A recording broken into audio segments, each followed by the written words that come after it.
పరాభవన సంవత్సరంలో కుంభరాశి వారికి ఫలితాలు ఎలా ఉంటాయో తెలుసుకుందాం. కుంభరాశిలో ధనిష్ట 3-4 పాదములు అంటే గు గే అనే అక్షరాలు వస్తాయి. శతభిషంలో 4 పాదములు గో సా సి సో అనే అక్షరములు. పూర్వభద్ర 3 పాదములు సే సో దా అనే అక్షరాలు వస్తాయి. ఈ రాశి వారికి ఈ సంవత్సరం ఆదాయం 2, వ్యయం అంటే ఖర్చు 8, పూజించేవారు 4, అవమానించేవారు 2. అయితే ఈ రాశి వారికి ఇంకా 7.5 సంవత్సరాల శని మరొక 2 సంవత్సరాల కాలం ఉంది.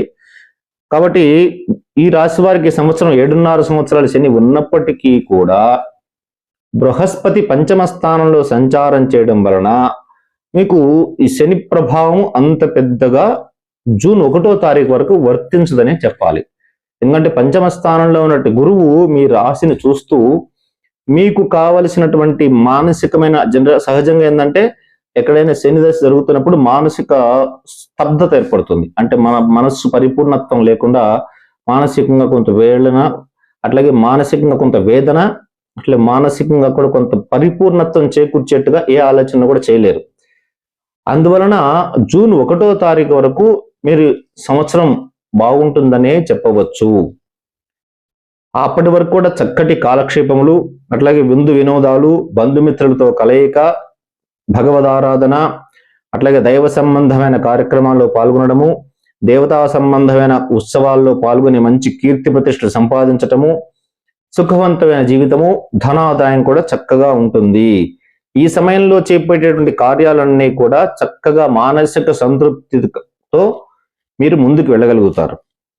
అట్లాగే ఏ కార్యక్రమం చేపట్టినప్పటికీ కూడా మీకు చేసేటువంటి సూచన ఏంటంటే ఈ ఉగాది నుంచి జూన్ 1వ తారీఖు లోపల మీరు అన్ని కార్యాలు ముగించవలసి ఉంటుంది.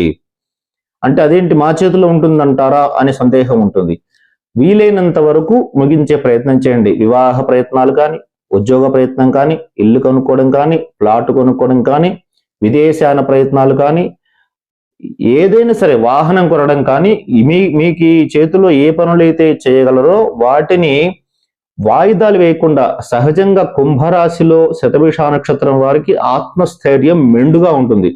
చేద్దాంలే, ఇవాళ కాదు రేపు చేద్దాం, ఎందుకు కాదు అవుతుందిలే చూద్దాంలే అనేటువంటి ఉంటుంది. అట్లా కాకుండా చాలా జాగ్రత్తగా అడుగులో అడుగు వేసుకుంటూ ముందుకు వెళ్ళినట్లయితే జూన్ 1వ తారీఖు లోపల మీరు చేపట్టిన కార్యాలన్నీ కూడా విజయవంతం అవుతాయి.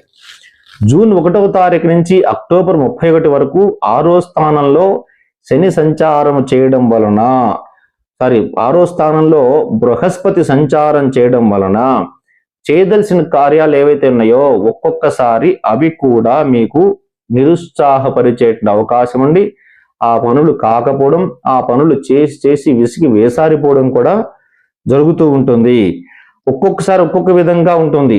అలాగే బృహస్పతి 6వ స్థాన సంచారం వలన ఆరోగ్య విషయంలో, ముఖ్యంగా జీర్ణ సంబంధ ప్రక్రియలో ఇబ్బంది కలిగేటువంటి అవకాశం కూడా ఉంటుంది. అయితే అక్టోబర్ 31 నుండి జనవరి 24 వరకు మళ్ళీ సప్తమ స్థానంలో బృహస్పతి వస్తాడు. కాబట్టి ఈ అక్టోబర్ 31 నుండి జనవరి 24 వరకు ఎవరికైతే వివాహం కానటువంటి యువతీ యువకులు ఉంటారో వారు వివాహ ప్రయత్నాలు చేసినట్లయితే తప్పనిసరిగా అద్భుతమైనటువంటి ఫలితాలు పొందుతారు. అంటే చక్కటిగా మీరు కోరుకున్న విధంగా వధువు కానీ వరుడు కానీ లభించే అవకాశం ఉంటుంది. ఆ సమయంలో మీరు ఉన్నతాధికారుల యొక్క దర్శనం చేసుకోవడము, మంచిగా శరీరంలో ఉన్న అనారోగ్యాలపై శారీరక ఆరోగ్యాన్ని పొందడము, మీరు చేపట్టినటువంటి వివాహ ప్రయత్నం కానీ, ఉద్యోగ ప్రయత్నం కానీ, వ్యాపార ప్రయత్నం కానీ, ఇల్లు కట్టుకోవడం కానీ, వాహనం కొనడం కానీ, ప్లాట్ కొనడం కానీ, ఏవైతే ఉంటాయో ఇవన్నీ కూడా సిద్ధించడం జరుగుతుంది. తిరిగి మళ్ళా జనవరి 24 నుంచి తిరిగి సంవత్సరాంతం వరకు, అంటే రాబోయే సంవత్సరం ఉగాది వరకు మరలా కొంత అనారోగ్యము, మరలా కొన్ని సమస్యలు ఉత్పన్నం కావడము ఉంటుంది. కాబట్టి ఆ సమయంలో మీరు ఎటువంటి శుభకార్యాలు చేపట్టడం అంత మంచిది కాదనే చెప్పవచ్చు.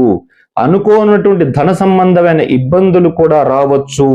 తర్వాత మనకి డిసెంబర్ 5వ తేదీ నుంచి 5వ తేదీ వరకు మాత్రం రాశిలో రాహు సంచారము, సప్తమంలో కేతు సంచారము, అంటే తాత్కాలికమైనటువంటి సర్పదోషం డిసెంబర్ 5వ తారీఖు వరకు మీకు ఉందని చెప్పవచ్చు.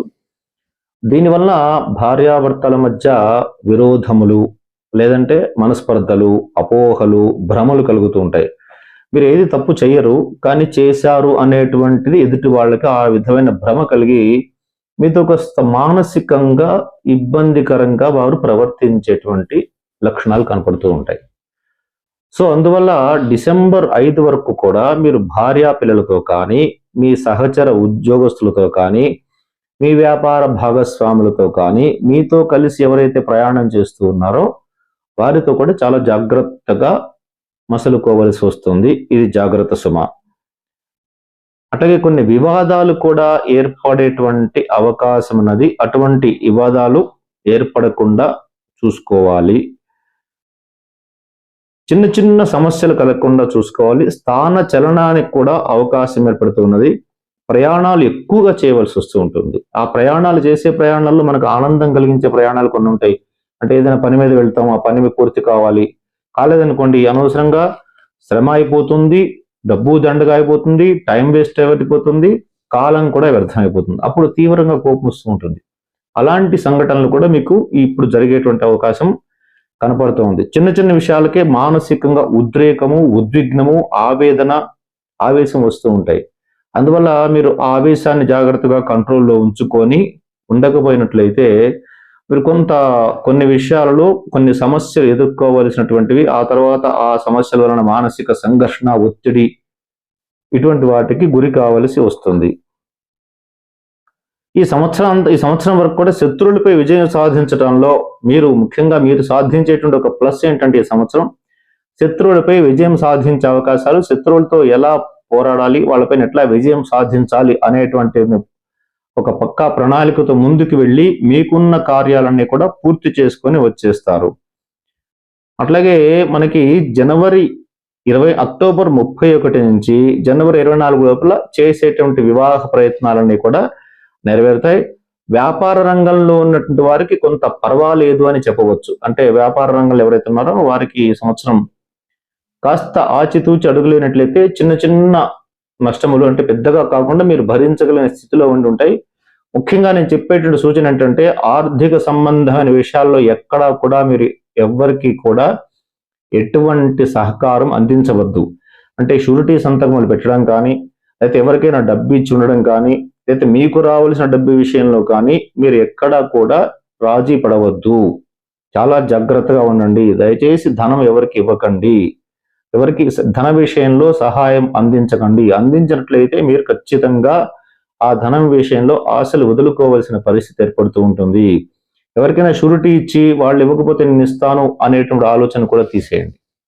ఇంకొక 2 సంవత్సరాలు, దాదాపుగా 5.5 సంవత్సరాల పైన అయిపోయింది. ఇంకొక 2 సంవత్సరాలు మీరు భరించినట్లయితే ఆ తర్వాత శనీశ్వరుడు యొక్క దోషం తొలగి మీ జీవితంలో మంచి రోజులు వస్తాయని చెప్పడంలో సందేహం లేదు. మీ వాక్కును కూడా చాలా జాగ్రత్తగా ఉంచాలి. వాక్కు కూడా మీకు తెలియకుండా కొంత కఠినంగా వచ్చేటువంటి అవకాశం ఉంది. దానివల్ల ఇతరులు మిమ్మల్ని అపార్థం చేసుకుంటుంటారు. ఇంతకాలం మీరు మంచివారన్న వాళ్ళే చెడ్డవాళ్ళు అనే అవకాశం ఎక్కువగా ఉంటుంది. రాజకీయ రంగంలో ఉన్న వారికి ఈ సంవత్సరం కొంత మేరకు మాత్రం ఫలితాలు ఆశించవచ్చు. మానసిక ఆందోళన, ప్రతి విషయంలో మహాభయంగా ఉండడం వలన ఏదైనా అనారోగ్యం వస్తుందేమో అనేటువంటి ఆలోచన ఎక్కువ అవుతూ ఉంటుంది. ఎటువంటి అనారోగ్యం రాదు, కానీ భ్రమ కలుగుతూ ఉంటుంది. రాశిలో ఛాయాగ్రహమైనటువంటి రాహు సంచారం చేస్తుంటాడు కాబట్టి అటువంటి భ్రమ కలుగుతూ ఉంటుంది. మానసిక ఒత్తిడికి కూడా గురి కావడం జరుగుతూ ఉంటుంది. ఏదేమైనప్పటికీ కూడా ఈ రాశి వారికి సంవత్సరం కూడా కాస్త మధ్యస్థమైనటువంటి కాలం అని చెప్పవచ్చు. మీరు ముఖ్యంగా నేను చెప్పేటువంటిది ఫైనల్ గా ఒకటే చెప్తున్నాను.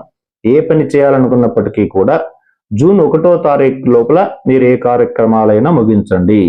జూన్ 1 నుంచి అక్టోబర్ 31 వరకు మాత్రం మీరు చేపట్టిన కార్యాలన్నీ కూడా వీలైనంత వరకు వాయిదా వేసుకుంటూ వెళ్ళండి. మళ్ళా అక్టోబర్ 31 నుంచి జనవరి 24 వరకు మళ్ళీ బాగుంటాయి. ఎందుకంటే ఈ రాశిలో ఈ సంవత్సరం దేవగురువు అయినట్టు బృహస్పతి 3 రాశులు సంచారం చేస్తూ ఉన్నాడు.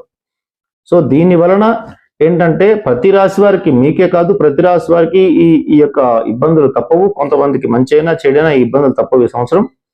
అందువల్ల దేవగురు బృహస్పతిని ఆధారం చేసుకొని కొన్ని ఫలితాలు చెప్పవలసింది. కాబట్టి మళ్ళీ జనవరి 24 నుంచి రాబోయేటువంటి ఉగాది వరకు తగు జాగ్రత్తలు తీసుకుని జాగ్రత్తగా మసులుకోవాల్సి ఉంటుంది.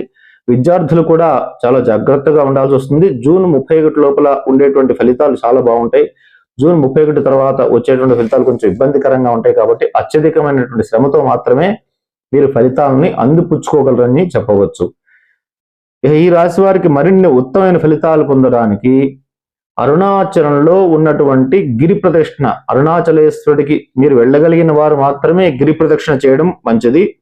లేదా ఒక శనివారం రోజున తిరుమల కొండలు నడిచి ఎక్కినట్లయితే, ఆ స్వామివారిని ఆ రోజు దర్శనం చేసుకున్నట్లయితే శని దోష నివారణ చాలా తొందరగా పోతుంది.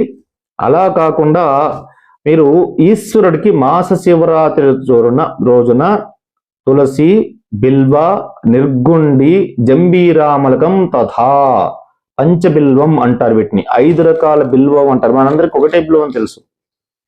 తులసి కూడా బిల్వపత్రం లాంటిదే. తులసి, బిల్వం, నిర్గుండి అంటే వావిలి చెట్టు, వాయిలాకు అంటాం మనం, వావిలి చెట్టు. అట్లాగే జంబీరం అంటే నిమ్మకాయ చెట్టు, ఆమలకం అంటే ఉసిరి చెట్టు. ఈ 5 దళాలతో ప్రతి మాస శివరాత్రి రోజున ఈశ్వరుని ఆరాధన చేసినట్లయితే ఈశ్వరుడు మీకు ఈ శనీశ్వర దోషాన్ని పోగొట్టి వచ్చేటువంటి చిన్న చిన్న పెద్ద పెద్ద కష్టాలన్నీ కూడా వాటిని చిన్న చిన్న సమస్యలుగా మార్చి మీరు తట్టుకోగలిగినటువంటి స్థితిలో మీకు ఇబ్బంది కలగకుండా చూస్తూ ఉంటాడు. ఇది ప్రతి మాస శివరాత్రి రోజున చేయాలి. శక్తి కలిగినటువంటి వారు రుద్ర హోమం కానీ రుద్ర పారాయణం కానీ చేయించుకోండి. లేదా శని త్రయోదశి రోజున జూన్ 13వ తారీఖు మనకి శని త్రయోదశి వచ్చింది ఈ సంవత్సరం. కాబట్టి ఆ జూన్ 13వ తేదీన నవగ్రహాలను చోటుకి వెళ్ళి శనికి నువ్వుల నూనెతో అభిషేకం చేయించి నువ్వుల నూనెతో దీపారాధన చేసి ఆ రోజు తెలదానం చేసినట్లయితే మీరు తప్పనిసరిగా మంచి ఫలితాలు, ఇంకా ఉత్తమమైన ఫలితాలు పొందేటువంటి అవకాశం ఉంది.